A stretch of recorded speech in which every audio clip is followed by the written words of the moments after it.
Hello, sports fans, and welcome to the Scott Sports 101 Sunday Night Football postgame show and Monday Night Football update show. You'll get the trivia question momentarily.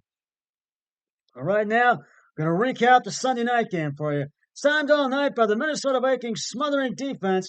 Russell Wilson never lost faith in his sputtering offense, whose first 9 drives ended with Will Lutz kicking 5 field goals and Riley Dixon punting 4 times.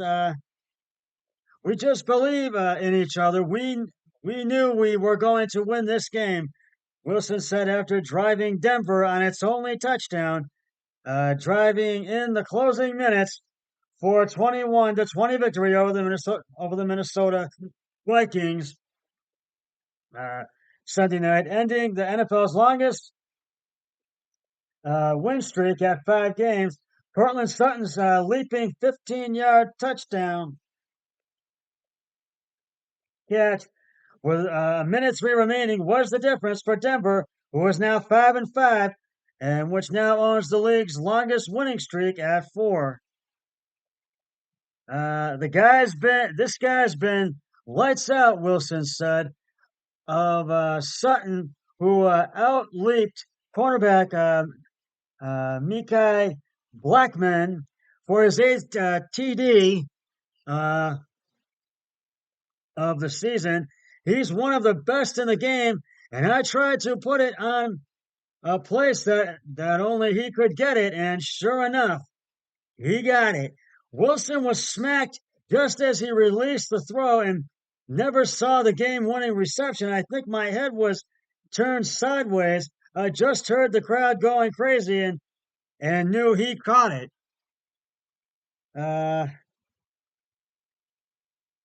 Danielle Hunter's tackle of Javonte Williams on the 2-point try kept the Vikings within a point and needing a field goal by Greg Joseph in Denver's thin air to win it. The Broncos defense, which produced 3 more takeaways, giving Denver a dozen over its last 3 games, didn't allow the Vikings, who are now fall to 6-5 on the season, to get out of their own side of the field on the Minnesota's desperation drive in the final minute. However, Denver forced Joshua Dobbs into an intentional grounding that brought up 4th and 25 before Dobbs threw one final incompletion from the Vikings 21 with 16 seconds left. Dobbs threw for 221 yards and a touchdown and ran for another, but lost with the Vikings for the first time since they acquired him in an emergency trade with Arizona. Still, he became the first quarterback in NFL history to have both a touchdown throw and a touchdown run in his first 3 games with a team. Man, he's just got slippier than I ever realized. He was tough to get down. Broncos coach Sean Payton said, and he's taller. I turned to offensive coordinator Joe Lombardi in the pregame and said, "Gosh, I don't remember Dobbs being 6-3, and I didn't realize how well he can move in the pocket." And we all kind of lived in that last 2-minute drive, and it was just one escape after the other, and we finally got off the field. Wilson went 27 of 35 for 259 yards without an interception for Denver. Broncos started their go-ahead drive from their 25 with 3:17 remaining after Joseph's field goal made it 20-15. That kick capped a 7-minute, 20-second drive by the Vikings that featured a fake punt from their own 30. Ty Chandler took the snap on 4th and 5 and scurried 31 yards into Denver territory. He added a 19-yard catch and run before the drive stalled at the Broncos 12. That 20 to 15 lead, uh, given that Denver had struggled to find any rhythm all night, finishing 2 for 12 on third down and watching the Vikings outrun them 175 yards to 46 yards for a 10-minute advantage in time of possession. Uh, Wilson drove the Broncos 75 yards in 10 plays to give Denver, which trailed 17 to 9 after 3 quarters, its first lead since 3 to nothing. It's hard in this league to go on the road and win, and it's even harder when you don't take care of the football like you're supposed to, Dobbs said.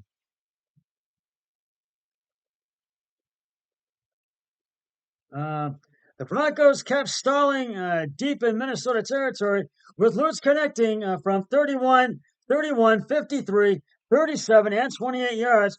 The last one came a nickelback Jaquan Millen after a nickelback Jaquan Millen's interception of Dobbs set up the Broncos offense just inside the Vikings 10-yard line. And Broncos safety Kareem Jackson returned from a 2-game suspension for an illegal hit and got away with another one on the Vikings opening drive. He led the crown of his helmet on a 3rd and 1 by Dobbs jarring the ball loose. No flag was thrown, and McMillan jumped on the loose ball at the Vikings 30-yard line. Denver's second straight opening drive, takeaway. Dobbs went straight into the medical tent, but came right back out and didn't miss any snaps. It seemed like a pretty direct helmet type hit. Vikings coach Kevin O'Connell said the rule is what it is. They didn't throw the flag. It happened fast out there. We'll have to take a look at it.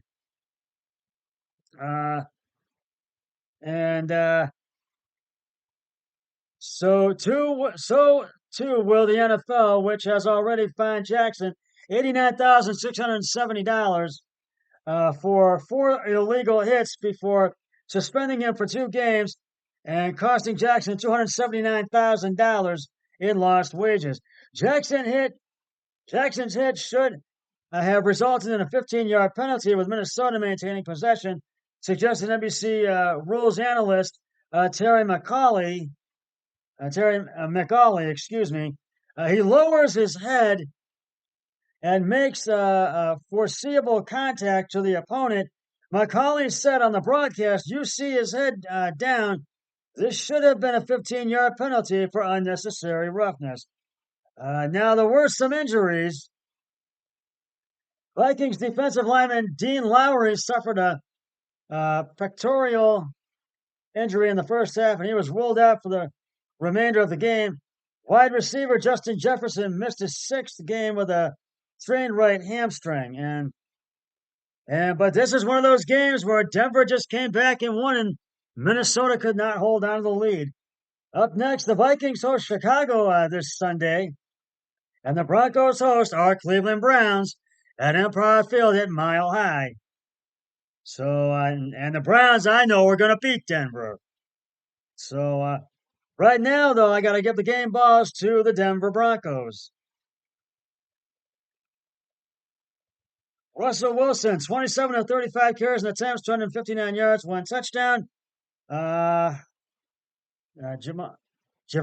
Williams, 11 attempts, 37 yards. And Portland Sutton, 4 receptions, 66 yards, 1 touchdown. This was one of those games where the leads started out with the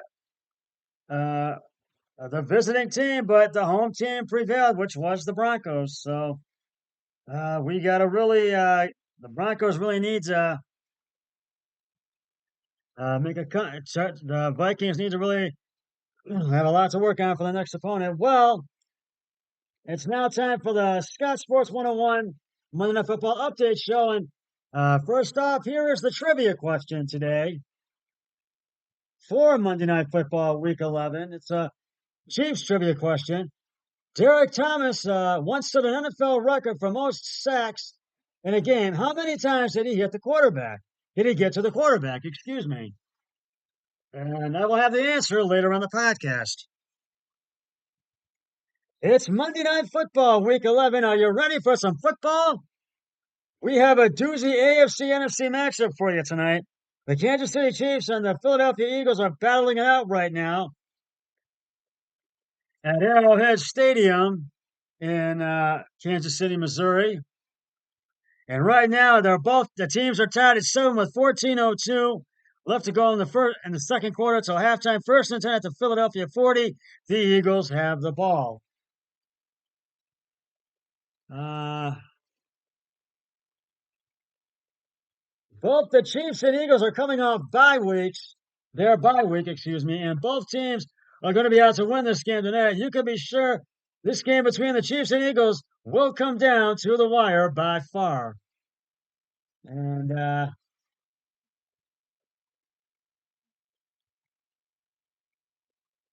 and uh, and I'm gonna and I gotta tell you, this is gonna be one of those games where I think it's gonna come down to a last-second touchdown or a last-second field goal, either way. Uh, The storylines are right for the choosing when the Philadelphia Eagles visit the Kansas City Chiefs on Monday night, which they're playing right now. Favor some good old fashioned revenge. Fashion revenge? That's the question. The NFC leading Eagles, who are 8-1, will try to exact some when they visit Arrowhead Stadium, which they're doing right now, just 9 months after the AFC leading Chiefs are 7-2. Used the second half rally to beat them in the Super Bowl. So there's a little Super Bowl rematch tonight. Love seeing some points. Eagles quarterback Jalen Hurts and Chiefs counterpart Patrick Mahomes, the MVP of that memorable February showdown, have you covered. They're they they're they're the triggers behind two of the league's top 10 uh, offenses, and hankering for some history. Andy Reid can pass Hank Stram as the winningest Chiefs coach and become the first to hold the distinction with two different franchises. The other just happens to be the Philadelphia Eagles, oddly enough. How about social intrigue, the kind that the intersection of sports and entertainment? Eagles center Jason Kelce and younger brother Travis Kelce will match up one more time, and this time rumors are flying that pop star Taylor Swift, who has been seeing the Chiefs tight end for the past couple of months, could be bringing her parents to meet his for the first time.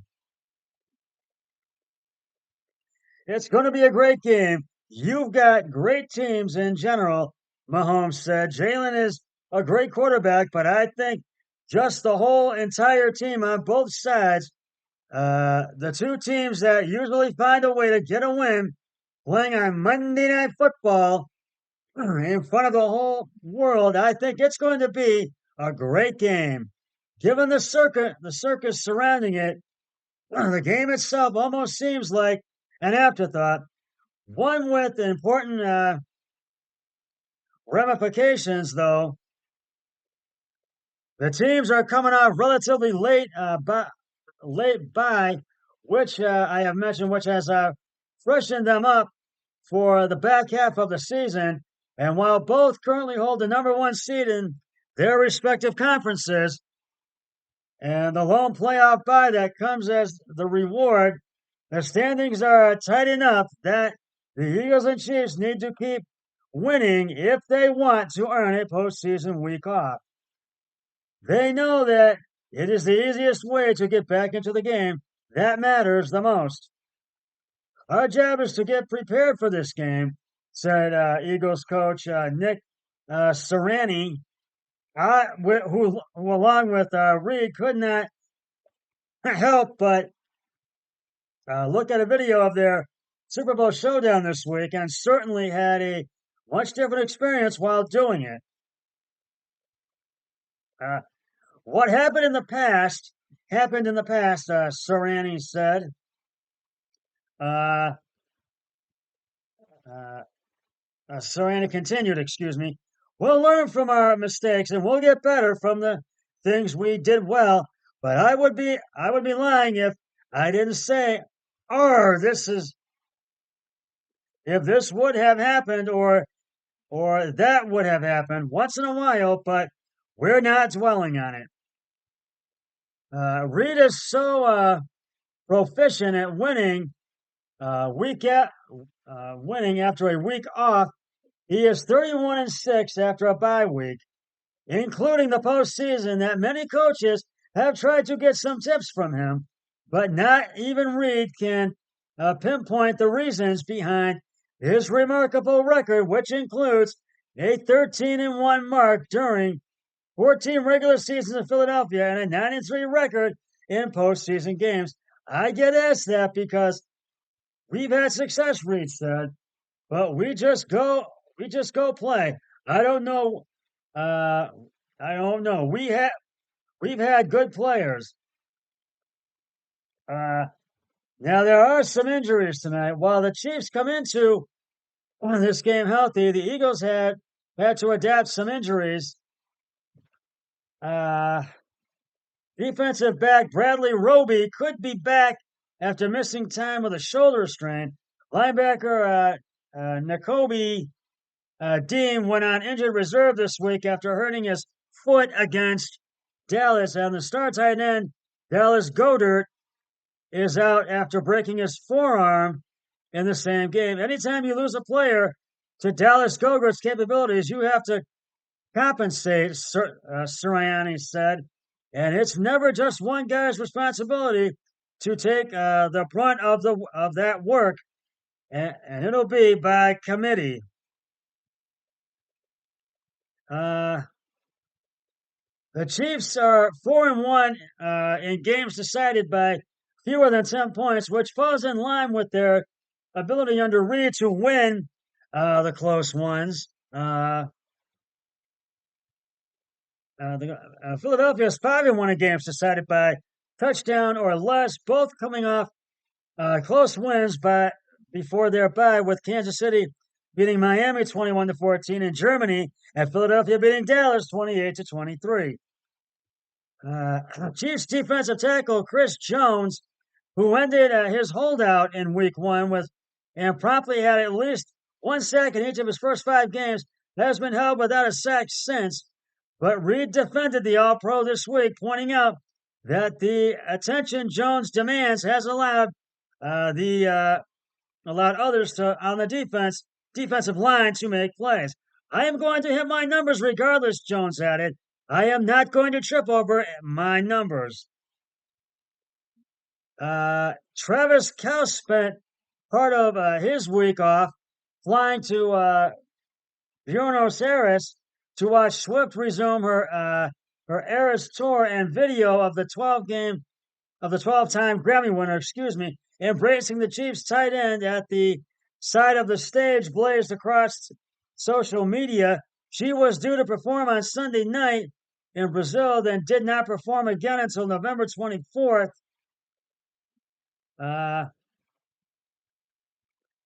Making it possible for her to make kickoff. Swift is a noted Eagles fan, by the way, which is causing some concentration, consternation, The host of the Bex and Buster show on Q102 in Philadelphia have even been forced to punt her from their popular playlist until after the game. So this is going to be one of those games where it could come down, I think, to a last-second field goal or a last-second touchdown.